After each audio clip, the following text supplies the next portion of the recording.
Okay, imagine you've been working like so hard.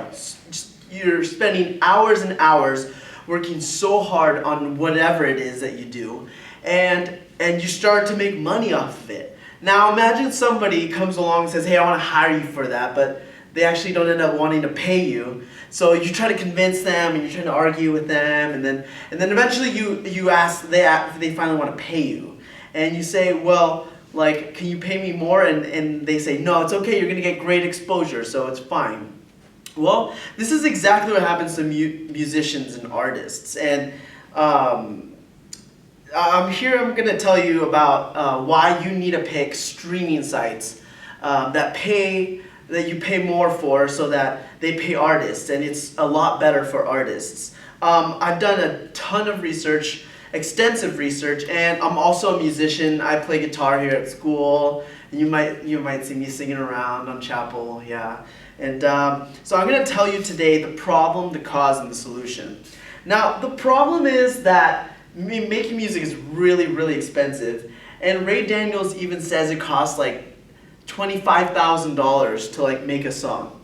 Now, there's the writing part, and that's super expensive because you're bringing in songwriters, and it costs like $200,000 like a day to even write a single song.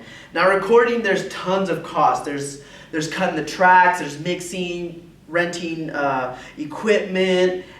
Rick Camp of RC1 and Mixmaster Live says that a studio can cost anywhere from like $10,000, $15,000, or even $20,000 to even cut a track.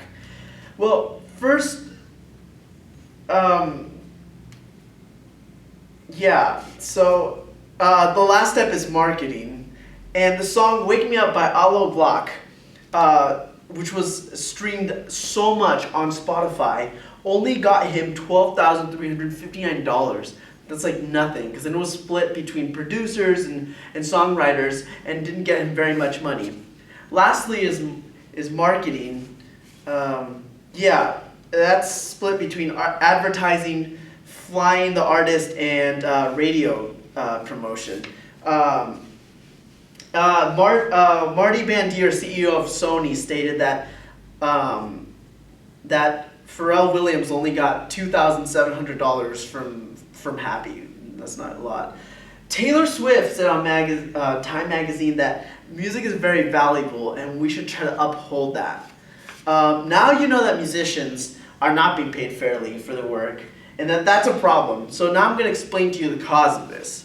Well, YouTube pays about 0.00175 cents per stream, or $1,175 per million streams. This means an artist would have to generate 3 million plays on each of the largest streaming sites to equal sales of 1,125 albums on iTunes.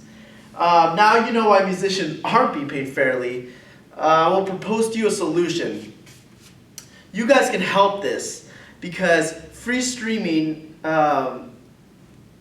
you guys need to pick Spotify, the premium services, okay? First of all, they pay artists fairly, and even CNN states that music sales dropped from 11.8 billion in 2003 to 7.1 billion in 2012. Then two entrepreneurs by the name of Daniel Elk and Martin Lawrenson started Spotify in 2006. Now that just ruined everything for everyone, because Spotify, again, doesn't pay people. But you can do this if you pick Spotify, like premium services, because they pay artists fairly, okay? Now I'm going to answer to some common opposing views. Many people say, oh, Taylor Swift has so much money. Well, who cares if she loses some? Well, Brandon Shaw, Startup Musician, says, look, this isn't about Taylor Swift, okay? It's about the other artists who are like not well known. And Taylor Swift is huge. She's like super famous. So she's going to help people like, you know, have their voice heard, which is awesome, you know, because that's what we want.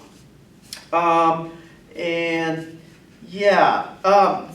so in conclusion, I have told you the problem, which is that people aren't being paid fairly, musicians, and then the cause is that it's Spotify's fault. They don't pay anything. And then And then if you choose premium services, this problem's gonna be all over with. So choose Spotify. It's awesome. You get no ads.